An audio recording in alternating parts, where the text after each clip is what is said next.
संभल तशद्दुद पर Allahabad high court का बड़ा फैसला। तशद्दुद में मुलजिम बनाए गए मोहम्मद अली को जमानत मिल गई है। इलाहाबाद हाई कोर्ट में जमानत अर्जी दाखिल की गई थी। हाई कोर्ट ने जमानत मंजूर करते हुए लोअर कोर्ट को यह हुक्म दिया।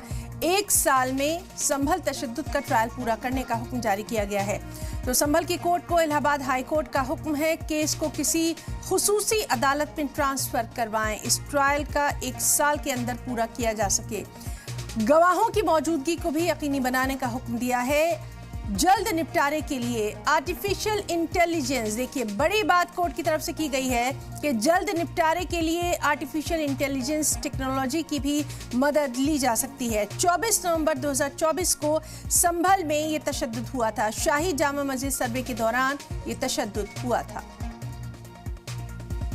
24 नवंबर 2024 को संभल में सर्वे के दौरान जो हिंसा हुई थी, उसमें मोहम्मद अली नाम के एक आरोपी, जिसकी जमानत प्रार्थना पत्र की सुनवाई माननीय न्यायमूर्ति अरुण कुमार सिंह देशवाल कर रहे थे, तो उन्होंने देखा कि इतने दिन से ये मुलजिम जेल में है और उसके बाद भी ये ट्रायल जैसे कि तैसा है, तो अपनी उसकी जमानत को स्वीकार करते हुए अपने आदेश में माननीय न्यायमूर्ति ने ये निर्देश दिया है जिला जज संभल को कि इस मुकदमे को किसी फास्ट ट्रैक कोर्ट या किसी अदालत में ट्रांसफर किया जाए और वहां पर इसकी सुनवाई 1 साल के अंदर निश्चित की जाए कि 1 साल में उसकी पूरे मुकदमे का ट्रायल समाप्त हो सके।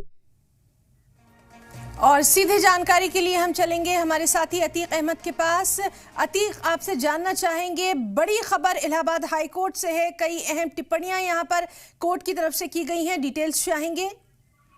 देखिए, बिल्कुल संभल में जो घटना घटी थी 24 नवंबर 2024 को, जब सर्वे को लेकर वहां पर हिंसा हुई थी, उसी को लेकर तमाम जो आरोपी बनाए गए थे उसमें से मोहम्मद अली को हाई कोर्ट ने जमानत दे दी है और 37 आरोपियों को पहले ही कोर्ट जमानत दे चुकी। लगभग 24 आरोपियों के खिलाफ पूरे मामले में चार्जशीट दाखिल की गई थी। पूरा मामला कोर्ट में चल रहा है, मगर इलाहाबाद हाई कोर्ट ने कहा है कि इसको पूरे मामले को निचली किसी अदालत में जो स्पेशल कोर्ट है उसमें भेजा जाए और पूरे मामले में 1 साल के अंदर पूरा मामला निस्तारण करके सुनवाई करके जो भी लोग इसमें जो गवाह हैं उनको बुलाया जाए, जो इसमें प्रत्यक्षदर्शी हैं।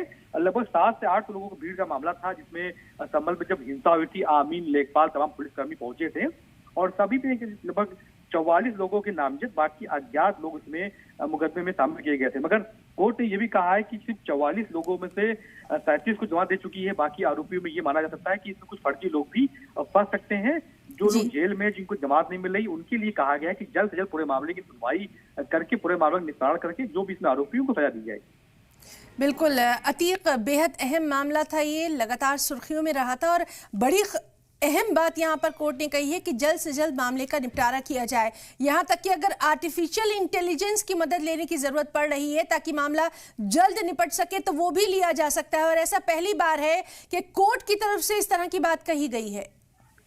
देखिए, ये बिल्कुल बड़ी बात है। सही कहा आपने कि एआई तकनीक का इंतजामात का लिए कोर्ट ने कहा है कि अगर लोग कम पढ़ रहे हैं तो एआई तकनीक से जो साक्ष्य हैं, आधार है, उनको सर्टिफाइड किया जाए। तो पहली बार ऐसा कहा है कि हाईकोर्ट ने किसी मामले में एआई तकनीक का इस्तेमाल करने की कहा है और कहा कि इसी के आधार पर जल्द से जल्द 1 साल के अंदर जितने भी सबूत गवाह हैं उनको बुलाया जाए, जो अनुपस्थित लोग हैं, जो लोग नहीं आ रहे हैं, उनको बुलाया जाए और इसी के आधार पर कहा है कि 1 साल के अंदर पूरे मामले को सुनवाई कर जो लोग दोषी हैं उनके खिलाफ कार्रवाई की जाए। बाकी जो निर्दोष लोग पाए जाएंगे उनको छोड़ा जाए, उनका केस खत्म किया जाए, क्योंकि लगभग ये मामला कई साल चलने वाला था। ऐसे में हाईकोर्ट ने बड़ा आदेश दे दिया है कि संभल हिंसा को लेकर कि 1 साल के निस्तारण किया जाए। अब पूरा मामला जो था वो मोहम्मद अली, जो उसमें जो आरोपी था, उन्होंने ये बात की थी कि कई दिन से वो जेल में बंद है, उनके मामले सुनवाई नहीं हो रही है, बल्कि वो दोषी भी नहीं है। तो उनको जवाब देने के बाद जो न्यायमूर्ति हैं अरुण कुमार सिंह, उन्होंने ये देश से आदेश दिया है और ये 1 साल के अंदर ट्रायल पूरा मामले को सुनवाई होकर खत्म किया जाएगी। बिल्कुल अतीक, तो इस पर लगातार रद्द-ए-अमल भी आ रहे हैं, उन पर भी नजर बनी रहेगी। बहुत बहुत शुक्रिया आपका तमाम तर तफसीलात के लिए।